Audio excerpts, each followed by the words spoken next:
Hello जी, अस्सलाम वालेकुम। कैसे हैं आप सब? आई होप ठीक होंगे। अल्हम्दुलिल्लाह मैं भी बिल्कुल ठीक हूँ। Welcome to my channel Sadia Butt. आज मैं लेकर आई नई रेसिपी और वह चिकन कोरमा। देखिए, चिकन कोरमा बिल्कुल शादियों के स्टाइल में और बहुत यम्मी बनता है और बहुत इजी है। कोई इसमें रॉकेट साइंस कुछ नहीं है, बहुत इजीली बन जाता है। तो उसके लिए जो चीज़ें चाहिए आप नोट कर लें। सबसे पहले मेरे पास ये 1 kg जो है चिकन है। उसके बाद ये मेरे पास 1 टेबल स्पून जो है ना अदरक लहसुन का पेस्ट है। एक प्याली मेरे पास तकरीबन 250 ग्राम जो है ना मेरे पास ये दही है। ये 2 मेरे पास बड़े साइज़ के प्याज थे जो मैंने कट कर लिए हैं। उसके बाद ये मेरे पास जो है टमाटर का एक बड़े साइज़ का टमाटर ले लिया। उसमें 4 से 5 जो मैंने हरी मिर्चें जो है ना ग्राइंड कर ली हैं, उसका पेस्ट बना लिया है टमाटरों के साथ हरी मिर्चों का। ये कौरमे में असल में तो प्याज और दही जाता है, टमाटर नहीं जाता, लेकिन मैं अपनी रेसिपी में टमाटर ज़रूर यूज़ करती हूँ थोड़ा सा ये वाला कौरमे में, क्योंकि इससे ज़रा ना टेस्ट अच्छा आ जाता है। ठीक है। उसके बाद ये जो मेरे पास कुछ स्पाइस है, नमक है, थोड़ी हल्दी है, थोड़ी सी लाल मिर्च है, 1 टेबल स्पून मैंने वो लिया सूखा धनिया, कुछ दालचीनी का टुकड़ा, एक बड़ी इलायची, छोटी इलायची, थोड़ा सा मेरे पास काली मिर्च है और 2 चम्मच मेरे पास टेबल स्पून है ये कौरमा मसाला। किसी भी कंपनी का यूज़ कर सकते हैं। तो चलो इसको बनाना स्टार्ट करते हैं। ये तो मैंने एक देश की ले ली है। उसमें तकरीबन मैंने ये हंडिया वाले चम्मच जो है ना मैंने 2.5 चम्मच ऑयल के डाले हैं और मैंने इस ऑयल को अच्छी तरह गर्म कर लिया है। गर्म करने के बाद इसमें थोड़ा सा नमक डाल रही हूँ मैं और उसके बाद फ्लेम थोड़ा सा मैं ना हाई कर दूँगी। और ये जो मैंने आपको प्याज बताए थे 2 बड़े साइज़ के, इसके अंदर डाल दूँगी सारे। लाइट ब्राउन कर लूँगी इसको। लाइट ब्राउन करने के बाद मैं आपको बताती हूँ इसको क्या करना है जी। तो इस टाइम देखिए प्याज जो मेरे ना लाइट ब्राउन हो गए। अब इसको मैं निकालूँगी सारे के सारे ग्राइंडर में। ये ग्राइंडर में निकाल लूँ, फिर मैं आपको बताती हूँ नेक्स्ट स्टेप क्या है जी। तो प्याज मैंने ग्राइंडर में निकाल लिया है सारे का सारा। अब इसके अंदर जो मैंने आपको दही बताया था सारा मैं इसके अंदर ऐड कर दूँगी। और उसके बाद जो है ना मैं आपको ना ये बता रही हूँ कि इसको ग्राइंड कर लेंगे। प्याज और दही को ग्राइंड कर लेंगे हम। उसके बाद जो है ना मैं आपको बताती हूँ क्या। ये तो प्याज और दही के पेस्ट बना लिया हमने ग्राइंड करके। उस ग्राइंड करने के बाद ये जो ऑयल हमारे पास प्याज निकाले थे बच्चे है ना, ये अदरक लहसुन इसमें डालेंगे हम। इसको हल्का सा फ्राई करेंगे। हल्का सा फ्राई करने के बाद इसके अंदर जो मैंने आपको चिकन बताया था वो सारा इसके अंदर ऐड कर देंगे।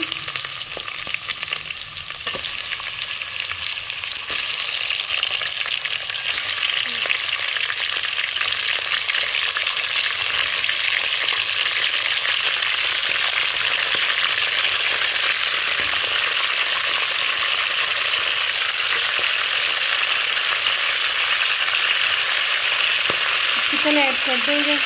उसके बाद इसको अच्छी तरह फ्राई करेंगे।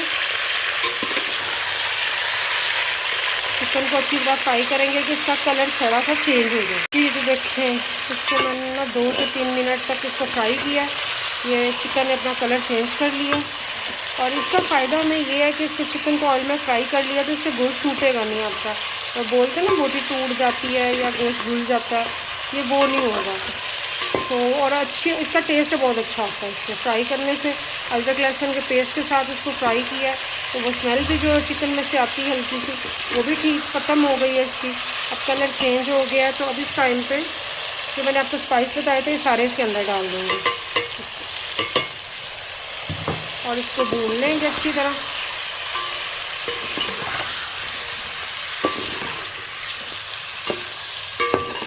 अच्छे 2 मिनट तक इसको ऐसे भूनेंगे।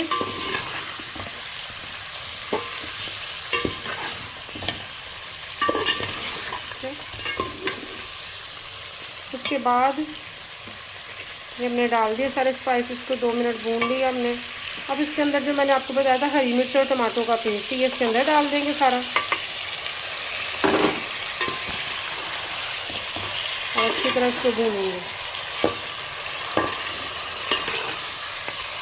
तो जब टमाटर और हरी मिर्च हमने ग्राइंड किया उसमें थोड़ा सा पानी ऐड किया था तो ये इसके अंदर तो देखें पानी है अभी। ठीक है। इसको 5 मिनट के लिए ना हम बिल्कुल लो फ्लेम पे रख देंगे ताकि ये टमाटर भी जो है अच्छी तरह इसके अंदर मिक्स हो जाए, उसकी स्मेल ख़त्म हो जाए और ये जो चिकन भी उसके अंदर ना टमाटर के पानी के अंदर थोड़ा गल जाए।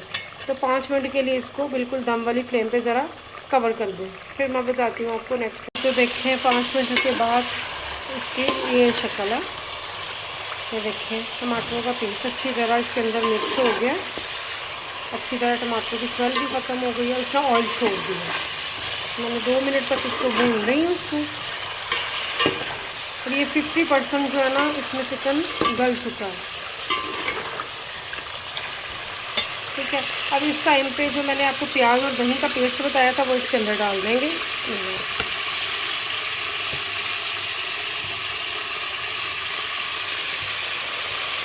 ये सारा इसके अंदर डाल के इसको अच्छी तरह मिक्स करेंगे। मिक्स करके अच्छी तरह इसको 5 मिनट तक भूनें, फिर बताती हूँ नेक्स्ट स्टेप। तो ये मैंने प्याज और दही का जो पेस्ट है वो भी शामिल कर दी है। देखिए इसके अंदर दही ने अब अपना पानी जो है ना वो छोड़ेगा, उसी के अंदर ये बाकी का 50% जो चिकन है ना ये गल जाएगा। तो अब इसको मैं तकरीबन 20 मिनट के लिए दम से, थोड़ा सा फ्लेम थोड़ा सा हाई होगा दम से, तो वो उस फ्लेम पे मैं 20 मिनट के लिए इसको दम पे रख दूँगी। दम से थोड़ा सा ज़्यादा होगा, बहुत ज़्यादा नहीं। तो 20 मिनट के लिए इसको दम पे मैं रख रही हूँ। उसके बाद मैं आपको 20 मिनट के बाद इसकी फ़ाइनल लुक दिखाती हूँ। जी तो देखें मैंने 20 मिनट के बाद ये इसका फ्लेम ये थोड़ा सा मैंने हाई किया और आपको दिखा रही इसकी फ़ाइनल लुक। ये देखें इसने ऑयल छोड़ दिया अंडिया ने और बिल्कुल ये रेडी है। 20 मिनट मैंने इसको बिल्कुल दम वाली फ्लेम पे ही रखा है। अब मैंने इसकी फ्लेम ऑन की, ज़रा थोड़ी सी हाई की है। देखिए बिल्कुल हमारा कौरमा रेडी है। अब मैं आपको डिश आउट करके दिखाती हूँ इसकी फ़ाइनल लुक। तो ये है इसके कौरमे की फ़ाइनल लुक, और इतना टेस्टी और यम्मी है, बिल्कुल देगी स्टाइल बनता है और इजीली बन जाता है घर में। तो आप ज़रूर ट्राई कीजिएगा। वीडियो अच्छी लगी तो लाइक कर दे, शेयर कर दे, सब्सक्राइब कर दे और बेल आइकन के बटन को भी प्रेस कर दें ताकि मेरी नई आने वाली वीडियो का नोटिफिकेशन आपको मिल जाए। तो कल मिलती कोई नई व्लॉग या कि कोई नई रेसिपी के साथ। तब तक खुदा हाफिज़, दुआओं में याद रखिएगा।